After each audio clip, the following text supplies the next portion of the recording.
Welcome to our Sister Wife rewatch, season 10, episode 2, Pawn Shops and Polygamy. It's a kid-heavy episode, which to me means... Very heavy. Means, yay! Like... It would be, if they were all still living. Well, Garrison does feature heavily in this episode, and that was really difficult. But I always think it's sad when someone passes and we never speak of him again, so I try to kind of focus on the fact that we're celebrating that he was... When he was with us, he was a really neat kid, as far as we know, based on TV. I'm fully aware that I did not know him in real life. So we start off with 3 weeks ago, they had the therapy session with Nancy, which was the last episode. And Cody goes into this long thing about how, they're going to have to work, and they will work, and it'll get better. And I remember, well, based on what he is saying now, in a vacuum, you would say, gosh, he's handling it really well. I'm really impressed that he's going to work on this with her. What we know in actuality is that he just said it. He didn't really mean it. He had no intention of actually I wouldn't even say forgiving her, because that implies that something was hurt. I think it's a matter of he's already moved on so far beyond her. And when he says gets back to things, what he means is getting back to the place where he does not sleep with her. And he continues to not sleep with her. And takes her money. And that's it. And, he does talk about how, we'll figure out things that we need to do to work this out. And my immediate thought was, in season 19, we've heard about the list, which is a list of things that Cody told Meri she needed to do to repair this relationship. Now, it hasn't been really clear whether that list started before the legal divorce or after.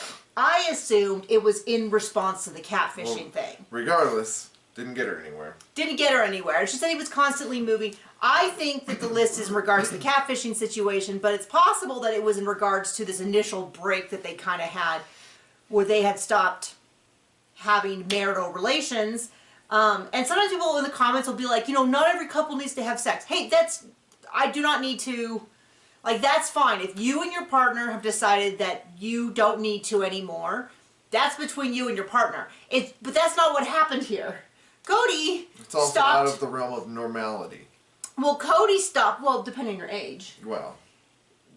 Cody stopped having relations with Meri, but continued to have relations with 3 other wives. And there's no indication that this was a mutual decision. It sounds like it's something he decided to do.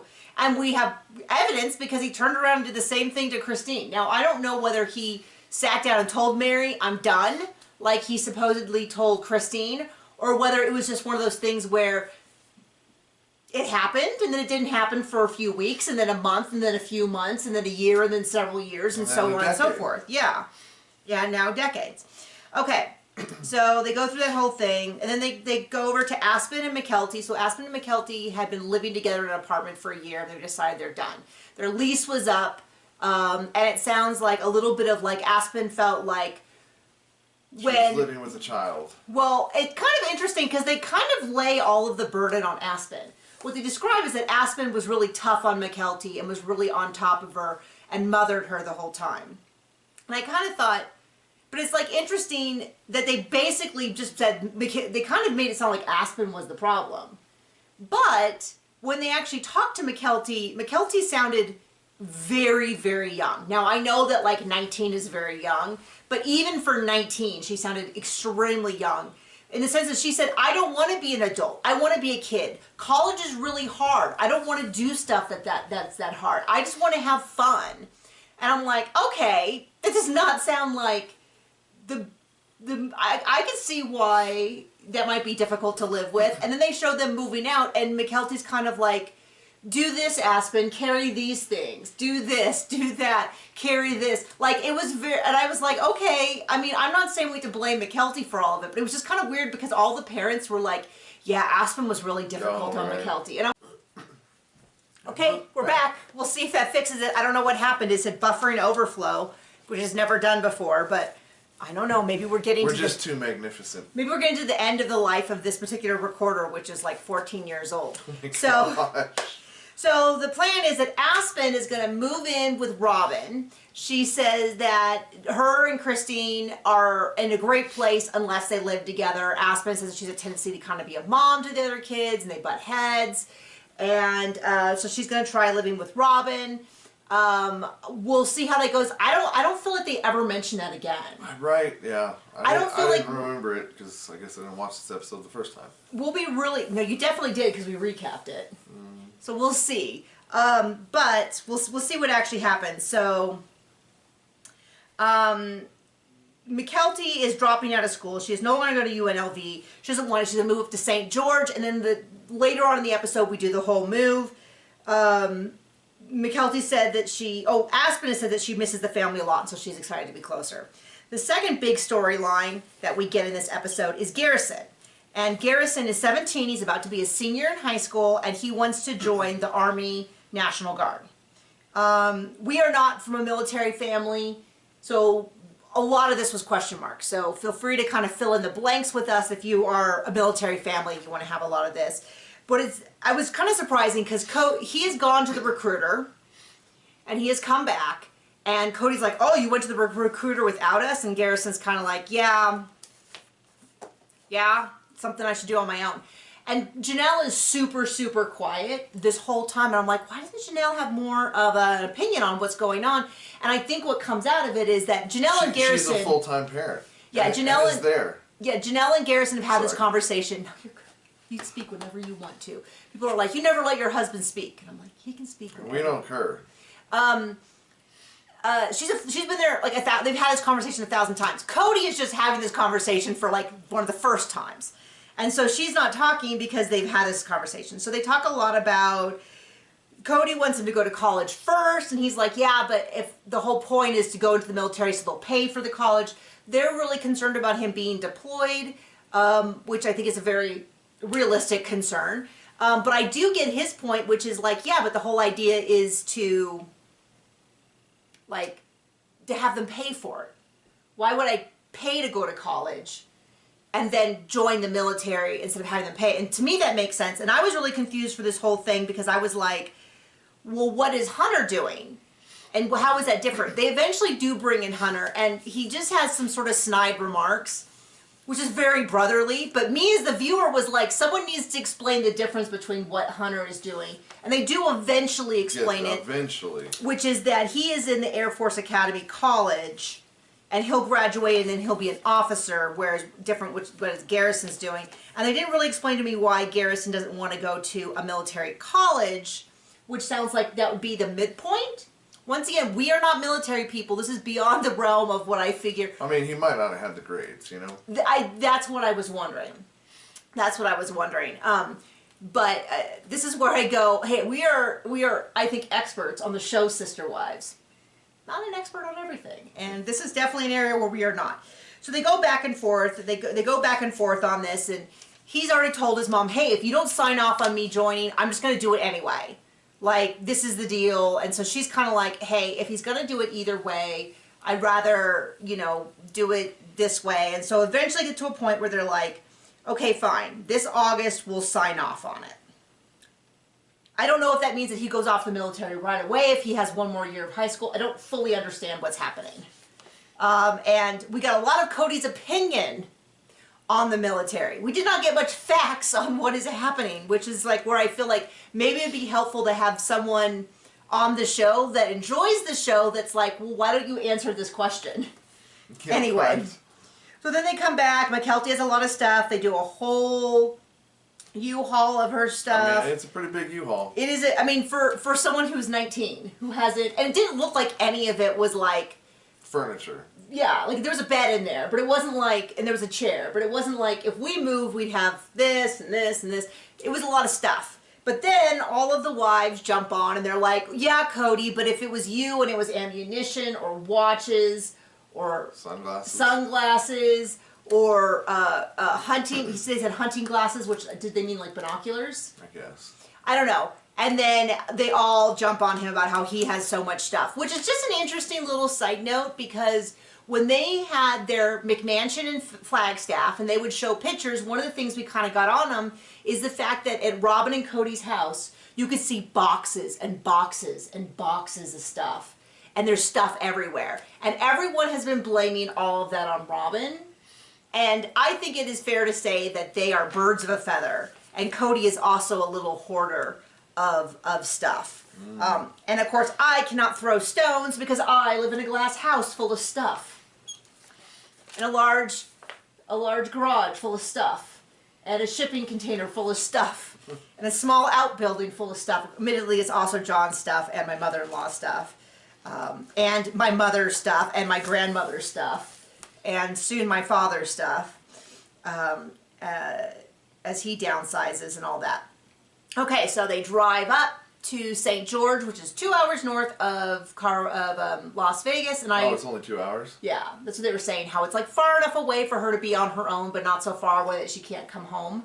And I've done that drive many times because we would drive to go up to Salt Lake City for archery tournaments. And so I know that drive very well. And so they get there and he explains how his goal is that she goes up there for a year and then she comes back and goes to UNLV. And she's made it very clear that school is tough. She doesn't want to do it. They explain that Chris, who we've met in a previous episode, remember that? We went to the pawn shop. Yes. So Chris is LDS. He is Latter-day Saints. The wife makes a point of saying how they know a lot of polygamous families, but most of them are not as personable and nice as Cody. I think he's good with strangers. How's those words taste eating them now? Well, we'll see how that goes. I do wish that they would go back and visit some of these people and because they might say, yeah, he was. I was really surprised to see what a blank he was on TV, or whether they're like, yeah, no, I mean, he was pretty nice, but I always thought it was questionable the way he talked to his wives or whatever. So Mykelti is going to work at the pawn shop in St. George and rent an apartment from them as well. And so it's all sort of in one package deal. And she just said that it all just felt easy and it all just came together. And so that seems like a sign. And yeah, they seem like a nice people. Let's see. And then we cut over to Meri. And I was a little confused about this because I thought that this storyline had ended last season, which is they got an introduction that Meri was losing a lot of weight, and because her sister had died of colon cancer young, Meri was concerned. But I thought we had already found out in a previous episode that everything was fine. I think they did it at the end of the season and then said everything was okay in the tell nothing. Oh, and then, okay, you know what? I think you're right. Okay, that's why, because when we saw this, I thought, is this a new thing? No, it's the old thing. I thought it was settled. And Cody's with her again at the hospital. He is not. No, he's not. Nope, not even pretending. So, which I always go, well, maybe it's private, but then I go, but the camera crew's there.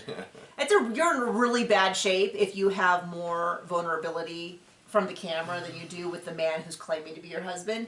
And I'm not blaming that on her, I'm blaming that on Cody, but I'd also say, sometimes it's good just to see what the signal is saying and drive accordingly. Yep. And his signal was, I am gone. So we find out that the doctor comes in and says that it is not cancer, that what they saw and had concerns about were fibroids. They're totally normal. It is not cancerous. This is very good. That's done. I don't think we address that again. And then Meri kind of explains that she thinks then that the weight loss that she was experiencing was probably related to stress of what she was going through. So there you go. Some people get on me for referring to this as the catfish incident. They're like, that's just a demeaning way of referring to it. It's just slam on Meri. You should refer to it as the affair. You should get effed. Don't. Unless you want to. I mean... Hey, it's up to you. No, but... Stop it. No, but my point is, we refer to it the catfish situation because that is how they always refer to it on the show and how the fandom refers to it. And I don't really think that referring it to as the affair is necessarily that much more flattering to Meri. I mean, we wish it was. And she would have rode off in the sunset with her, whatever her ideal man is. We wish that would have happened. It would have been better for her. And the TV show. Definitely would have been better for her. But Yeah, and I mean that's how she refers to it. And then she didn't actually meet the person, so it's like it's what you wouldn't call it a traditional affair. You might say an emotional affair or emotional infidelity, but anyway, so that's why I refer to it as the catfishing situation. So then we see Mykelti. She spent the first night in her new apartment. She's now going to the pawn store, and we're sort of walking through it. It's all super cheesy and super fake, but I don't care. It's better than hearing about anything else. So she gets on her little shirt, and they like show her how to check in, and Chris shows her around, and she is clearly not.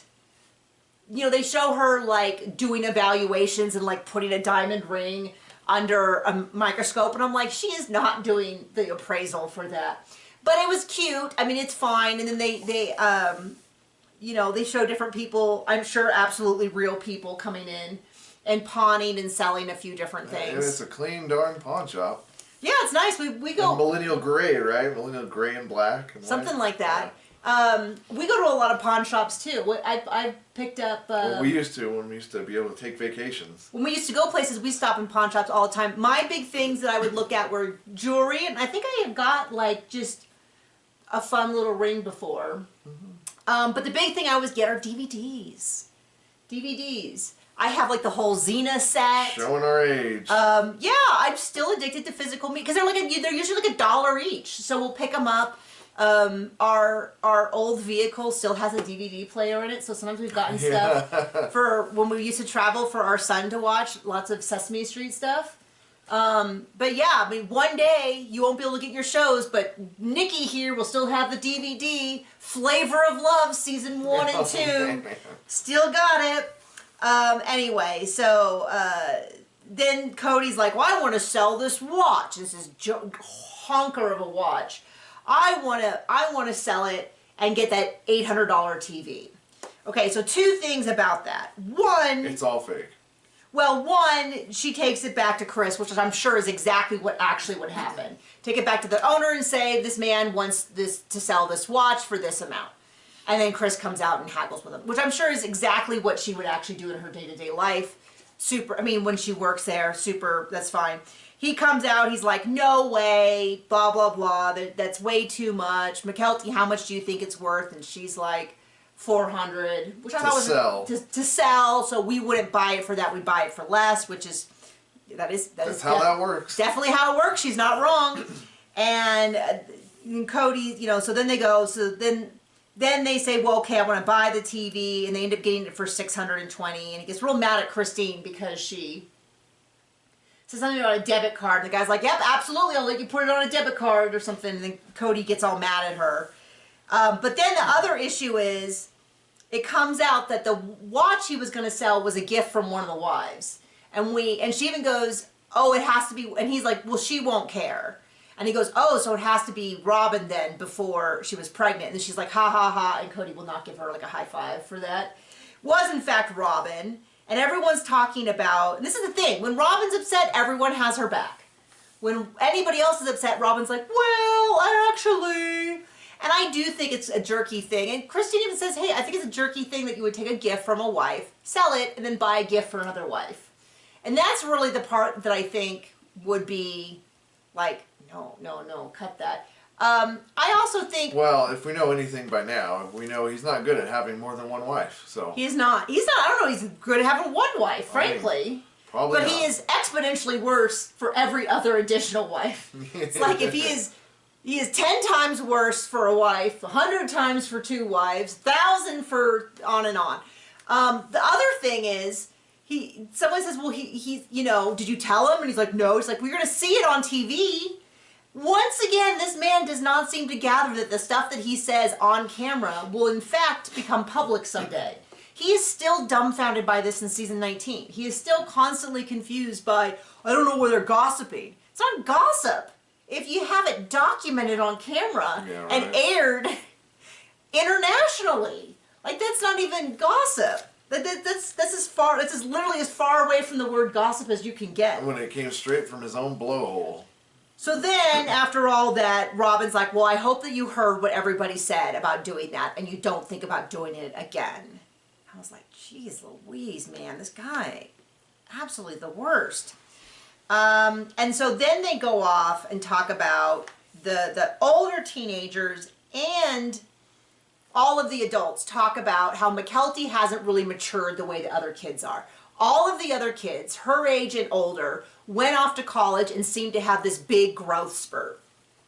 And Mykelti has not. And I've seen some people get mad about how they had such different standards for Maddie and Mykelti. But here's Mykelti literally in this episode saying, I don't want to be an adult. I don't want to grow up. I haven't done any growing up. I don't want to go to college. It's too hard. I just want to goof off. So it kind of feels like everyone, including Mykelti, agrees that Mykelti is not very mature. Right. And so I kind of feel like we need to take a little of the pressure off of this, like, oh, they had such different rules for Mykelti. Okay, well, so does Mykelti have different rules for Mykelti? Because even the other teenagers were like, I don't think it matters what you make a suggestion to, because she's just going to do what she wants to do, and she doesn't really want to listen or take any advice or get any input or anything.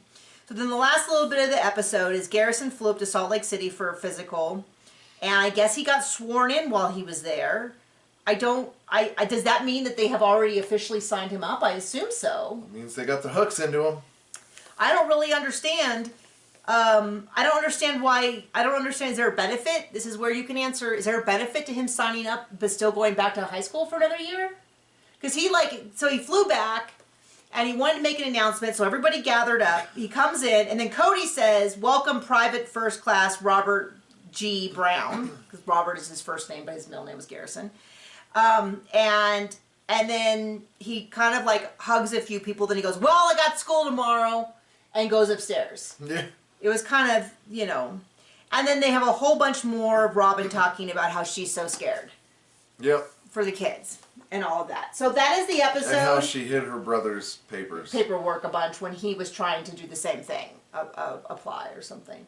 So that is the episode. Really fun. I know. Great boundaries. So thank you for joining us. Now I've got to stitch together the two halves of the video, and yeah, bye.